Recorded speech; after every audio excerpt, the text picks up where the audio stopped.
The sun was setting low over the highway, the light fading into that golden haze where the world feels both alive and broken, where every sound echoes a little longer than it should. The roar of engines came first, deep and rolling like thunder crawling across the sky, and then the sight of 6 bikes slicing through the wind like freedom itself.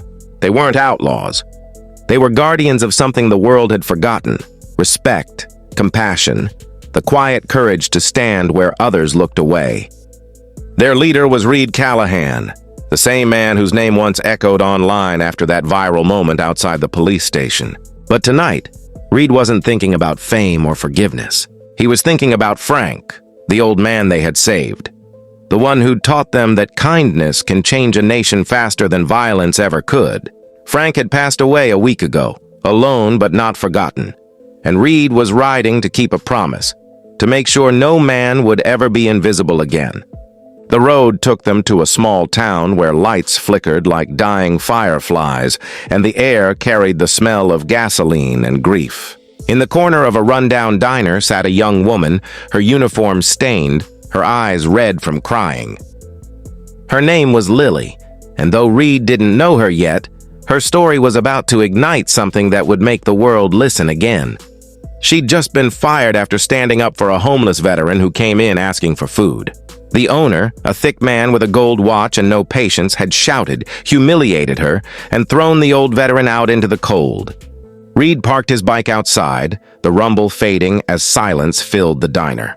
The moment he walked in, every eye turned. The owner, sweating, forced a grin that didn't reach his eyes. Reed didn't speak at first. He just looked. That same calm, heavy silence that once made a cop tremble. "She told him he deserved to eat," Reed said finally, voice low but clear. "And you fired her for that?" The man's grin faltered. "It's my place. My rules." Reed took a slow step forward, his boots echoing like a heartbeat. "Then your rules are wrong," he said. "Because any rule that punishes kindness isn't strength. It's fear dressed as control." Behind him, the rest of the bikers entered. Clay, Walker, the twins, Kurt and Mason, and a new face, Danny, the only woman in the group, a medic who'd seen too much loss in too many wars. The room tensed. Nobody moved. The owner swallowed hard, his voice shaky now. "You people think you can walk in here and—" "We don't think," Reed interrupted softly. "We act. That's what separates men from noise." He turned to Lily. "You did right. Don't let anyone tell you different." Her eyes widened. No one had said that to her before. The old veteran outside had fallen trying to cross the street, and Danny rushed to help him, while Walker ran to their truck for a blanket. The owner tried to protest, but Reed just looked at him. One look that said everything. Fear turned into shame, and the man turned away, mumbling something about calling it a night. When Reed and his team stepped back into the cool night, the street was quiet except for the soft hum of neon and the distant cry of a train. Danny knelt beside the old veteran, wrapping his shivering frame in a blanket. His eyes fluttered open. Why'd you help me?" he whispered. Reed crouched beside him, that same voice steady as the wind. "Because someone once helped us," he said, "and we don't forget." The man began to cry, silent tears tracing through the dirt on his cheeks. Lily came out, holding 2 sandwiches wrapped in napkins. She placed them in the veteran's hands.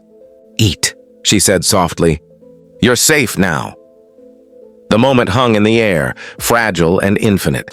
Across the street, a teenage boy had been recording everything on his phone, unseen. The next morning, that video hit social media. It started small, a post titled "Bikers Feed a Homeless Vet After Waitress Fired for Helping Him." Within hours, it exploded. Millions of shares, hashtags, news anchors replaying the footage. But what caught people most wasn't the confrontation. It was the tenderness. Reed's calm voice, Danny's steady hands, Lily's trembling kindness. In a world addicted to outrage, this was something else. A quiet revolution of compassion. Donations poured in, not just for the veteran, but for shelters, diners, and job programs across the state. The fired waitress was offered dozens of new positions. One message read, "You stood for kindness. Now let kindness stand for you." But not everyone was celebrating. That diner owner tried to twist the story, claiming he'd been provoked. Yet when more witnesses came forward, his lies collapsed like paper in rain.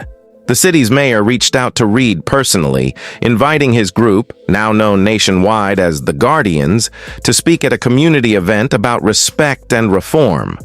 Reed didn't like the spotlight, but he knew the mission was bigger than his comfort. Standing on stage days later, he faced a sea of faces. Veterans, cops, bikers, mothers, children, all waiting. The air was thick with expectation. "We live in a world that teaches us to look away," he said. "But strength isn't turning your back. Strength is stopping, listening, lifting." He paused, scanning the crowd. Kindness isn't weakness. It's rebellion against everything that tells you to stop caring. The applause began softly and then grew, wave after wave, until it became something like thunder. Yet behind the roar, Reed saw something else. Officer Reynolds, standing quietly near the back, the same man who'd once raised his hand against Frank. Their eyes met. For a moment, both men said nothing, but Reed gave a small nod, the kind that forgives without forgetting. Later that night, as Reed sat on his bike under the stars, Lily approached. "You changed my life," she said. He shook his head. "No, you changed it the second you stood up for someone who couldn't stand for himself. I just reminded you that you were right to." She smiled, tears glimmering. "Why do you do it, Reed? Help strangers who'll never remember your name?" Reed looked out at the empty road, the horizon stretching endlessly ahead. "Because the world remembers the echoes," he said. "Every act of kindness leaves one." The next morning, the video of Reed's speech went viral. People called it the Quiet Storm. Celebrities reposted it. Schools played it in classrooms. Police departments invited the Guardians to speak.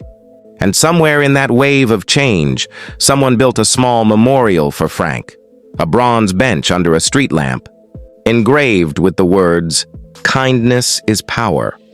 A boy walking home from school stopped and read it, not knowing who Frank was, but feeling something warm bloom in his chest. He saw an old man struggling to carry groceries across the street and ran to help him. Someone filmed that too. Another video, another ripple.